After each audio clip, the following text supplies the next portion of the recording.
Hello and welcome everyone to this next recording from the RICS Tech Partner Program. My name is Andrew Knight. I've been with RICS for over 10 years now, working in our standards, regulatory and thought leadership part of the business. And my role is to really look at the whole effect of data and technology right across the built and natural environment. RICS has members all around the world, working right across the property life cycle and working across all the major asset types, whether that's residential, commercial real estate, infrastructure, and alternative assets like data centers, for example. So data and technology has a huge impact on our profession in terms of opportunities and sometimes managing the risks that come along with more digitization. So I'm delighted today to talk to Kerrie Machin from Mitigo. Do join me, Kerrie. Hi, Andrew. Great to have you on board, and great to talk today. First of all, love to hear a bit of background about Mitigo as a firm, and indeed, the background of you and the team. So, a bit of backstory would be great to hear about Mitigo and yourself, Kerrie. Yeah, sure. Thanks very much. So I've been in compliance and risk management for about 20 years now, advising generally SMEs on areas of risk that they have in their business and putting together packages that allow them to manage that risk. And Mitigo as an organisation, we were founded some years ago, effectively by three founding partners, if you like. One was a lawyer, who I worked with in compliance for many years. One was the ex-head of digital banking at Lloyds Banking Group, clearly bringing the technical knowledge. Yeah. And our other founding partner is an expert in audit. And obviously a lot of what we do comes down to audit and of risk management, as it were. And I suppose the reason that we put it together, when you think about it, big firms suffer cyber breaches, but unfortunately small firms also suffer cyber breaches, and big firms have large swathes of teams of people that they can employ to reduce these things, and yet unfortunately small businesses are sat there either relying on themselves, or they might think that their IT company are dealing with it. And when you think about it, unfortunately they're different disciplines, cybersecurity and IT, and so we put together a package of services for SMEs, and we work in different industries. So we work in the legal sector with law firms. We work in the financial sector, from wealth management companies through to platform providers. We also work with the Royal Institute of British Architects, and obviously we're a partner with the RICS. And our job is to help these companies understand that the risks that they face, and then put packages together that will then mitigate that risk and make them work in a far safer environment.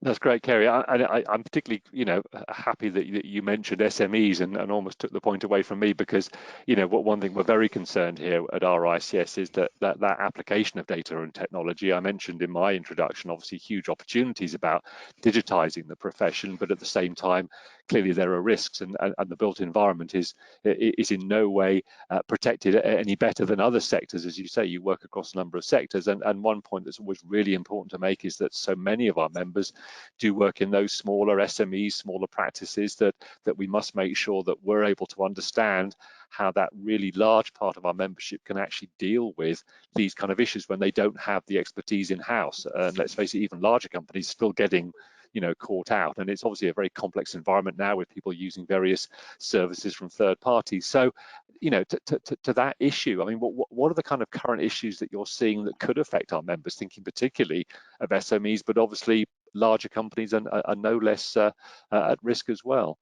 Yeah, sure. I think initially it's important to understand what it is that cyber criminals want. These are highly sophisticated and organized gangs, and they're after financial gain, and by any means possible. And generally, they're going to try and trick businesses or clients into paying, or they're going to force you into paying money. And typically, there's lots of methods that they use, or vectors that they use, but the attacks that they're trying to carry out, the first one would be something we've probably all heard of, which is a ransomware attack. Now, the interesting thing about ransomware is that it's evolved, it changes, and cyber criminals have to change because businesses do put more and more defences in place, and as they do that, the cyber criminals have to get better at what they do to bypass those defences.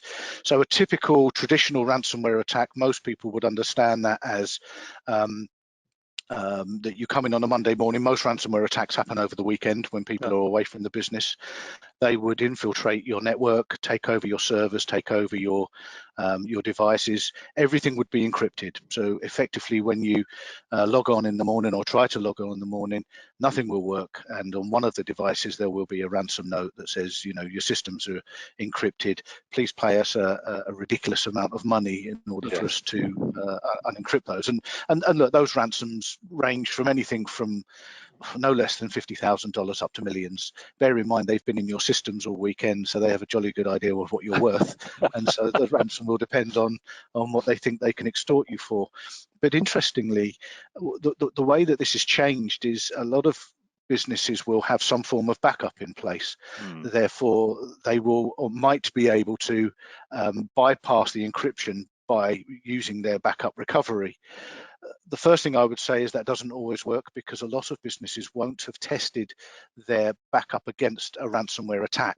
And so very often we'll find that it's not successful. So the first thing I'd say is you need to check that out.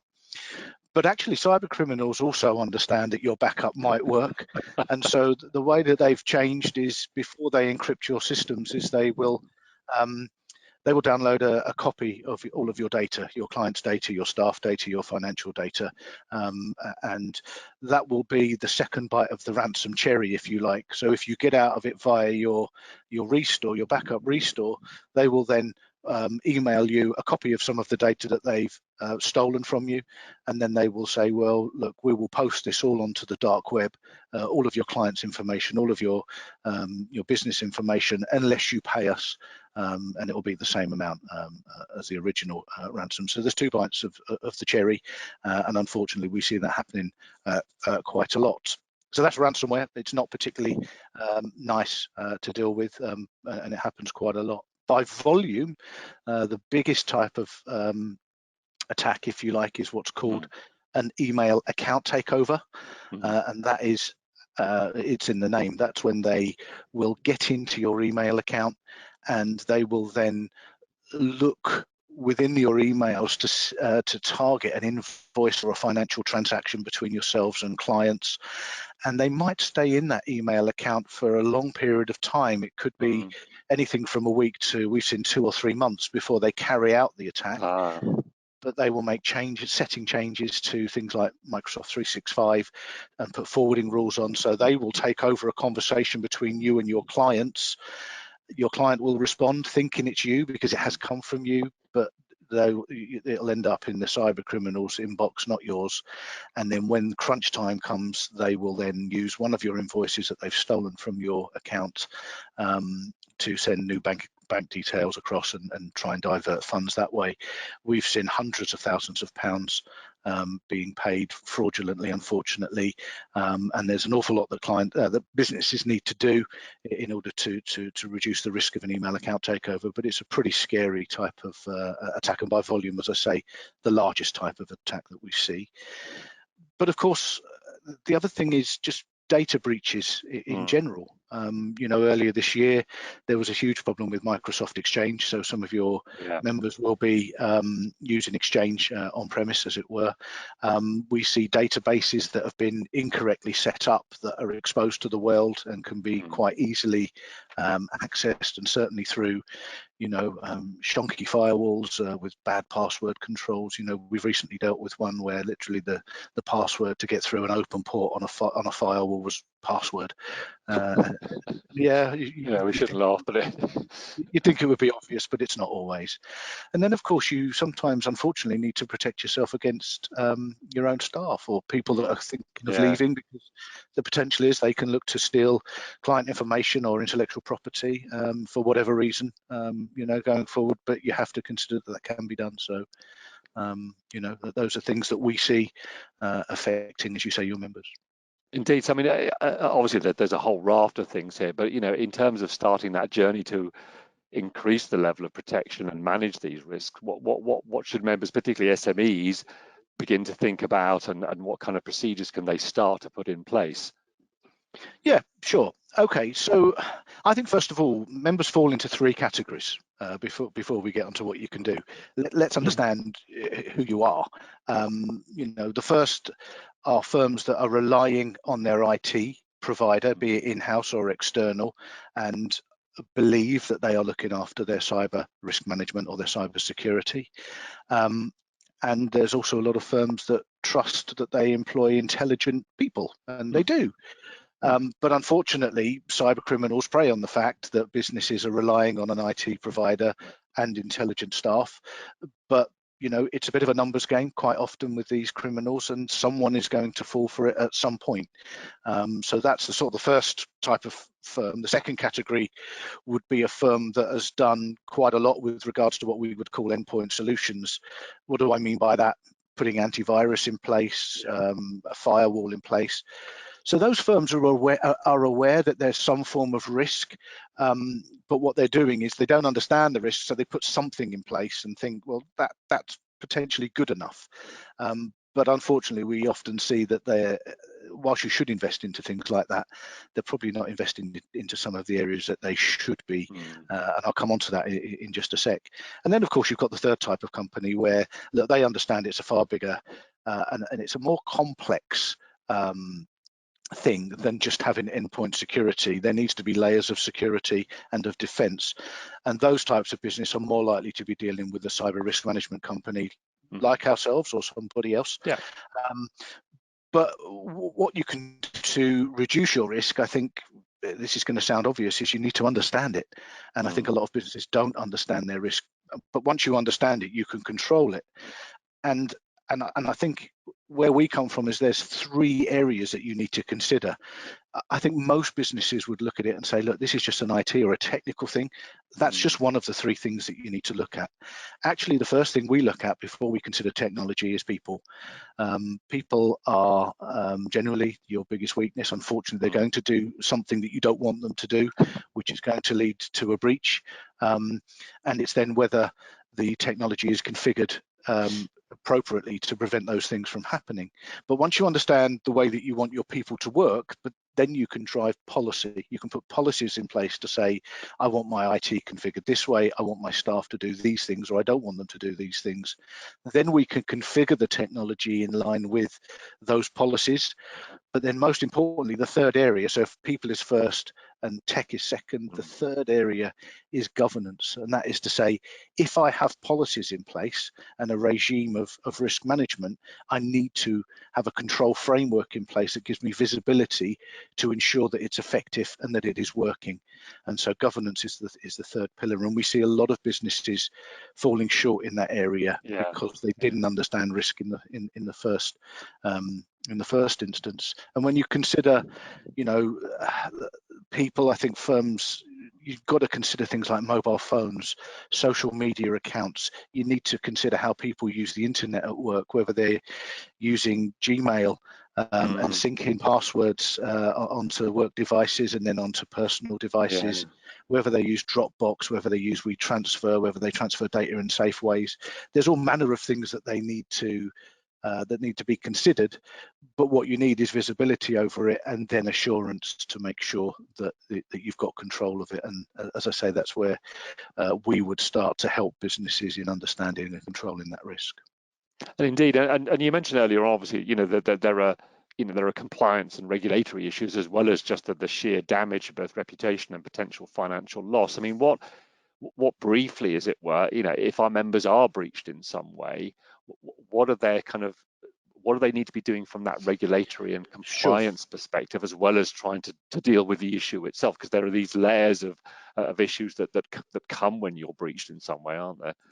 Yeah, it's a good question. And just before I get to that, I think, first of all, look, clients come to us in two ways. One is to try and prevent a breach, and the second is we have breach response. And how would we deal with a breach or what should you do? And I think this is important to understand. When we land at an incident, the first thing we need to understand is whether an attack is actually finished. Very often a firm will have gone to their IT provider who will probably change a password or two and say, right, we've kicked them out of the account. Actually, cyber criminals, again, are aware this is going to happen. They've probably left a back door into a different part of the system and are probably still sat there. So you need to understand that. You need to understand what it is they've been after. What did they see? What did they get to? You know, unfortunately, far too often we see firms using a backup straight away to try and recover the system, but then what you lose is evidence. You don't understand what's happened or what data has been taken. And most importantly, you're going to need to understand how they got in the first place, because if you don't control that route, then they're going to get in again. And too often, unfortunately, you know, if they're targeting financial transactions, there's probably more than one that they're targeting. So you have to assume that they're in different parts of your network. But moving on to that regulatory and compliance area, I mean, look, there's 5 conversations you're going to need to be having, or you're going to be having if you've had a breach. You're going to be talking to your own regulator. You're going to be talking to the ICO. You're probably going to be talking to your insurance company, because these things cost quite a lot of money. You're going to have to report it to the police because it's a crime, and you're going to have to talk to your customers, and you're going to need to know who was breached, and you're going to have to tell them that their data has been compromised. And from a regulatory point of view, quite simply, you need to, the starting point is to comply with data protection law. Because that's what the ICO are going to be talking to you about. You know, look, it's the responsibility of the board to employ principles of good governance and assurance, and to have management information provided at board level around security. You need to remain operationally resilient, even if you suffer a breach, and deliver a service to your clients. And you obviously have a duty of care to your clients and to your own reputation, I might add. But the ICO are quite clear about what's expected. They expect you to have a documented risk assessment in place that highlights the risks you have. If you highlight your risks, understand your risks, they expect you to put controls in place, and then they expect you to have a monitoring regime in place to ensure that you have ongoing effectiveness of your controls. And you know, they'll be asking for you to show them written evidence that these things have taken place. So from our perspective, that's what you need to be doing. And if you can't prove that in writing, then the ICO, for example, would suggest that it hasn't taken place. And I suppose it's a good example again of that governance piece, where you do have to plan for the fact that a breach might take place. So you need to war game, you need to understand what you would do if a breach takes place, because you can't really work on the basis that you'll never have a breach. That's probably naive, I suppose, to imagine that you'll never be breached. I mean, even dare I say, some military grade organizations have been breached. So nobody really can rely on that. Hoping it will never happen. I wanted to work back on one of the things you talked about, that piece about email account takeover. I mean, would something like multi-factor authentication completely block that, or are there other levels that you need to think about for that kind of situation where an email account effectively is owned, as you say, for a period of time, to kind of intercept and then finally grab what the final payout is seen from the bad actor's perspective? What else can we do in addition to MFA if required? Sure, it's a great question, actually. Look, first of all, multi-factor authentication, or MFA, is vital. You should have it on, okay, because it is a layer of security, and anybody that's not doing that should do so. But it's not infallible, and again, it comes down to layers. Look, there's loads of things that businesses need to consider, but you've got to consider, first of all, where are people working, and what device are they using, and how are they connecting to systems? Generally in the past, we've all sat at home, sat at work behind a nice firewall where we feel quite safe.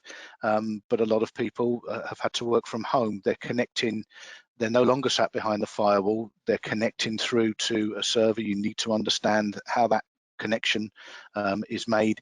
You need to consider the devices, and if they're working at home, has the device, have they gone onto a website where some malicious software has been downloaded on their computer? Effectively, that could make MFA irrelevant, because they can enter in a different way. But actually, you need to consider how your MFA is set up. There's a couple of ways that you can authenticate. One is literally with a cross or a tick that comes up on screen on your phone to say, are you trying to log in? Yes, I am. No, I'm not. unfortunately, we've seen that bypass quite easily when the user has been sat in a meeting and a cross and tick comes in on their phone and they just hit tick. Yeah. Yes, I'm trying to, and they're not trying to log in, and Yeah. the mind boggles, but we see it. Yeah. Whereas, we think you should have a code, but it depends. You need to understand your risk and how that works. But actually, one of the really interesting ways is to understand how the cyber criminal has evolved, because not always, but often the way that an email account takeover will come about will be through a phishing email, the dodgy email that we all like to think we can recognize. And what they've done over recent times is it will, when you click on the email, it will bring up a 365 login screen that we're used to seeing. And you would put your username in and you will put your password in. And of course, the next screen is to put your MFA code in. Now, the problem is when you've clicked on the phishing email, what it's actually done is mirrored your screen across to the cyber criminal screen. And so you're not logging yourself in, you're logging them in.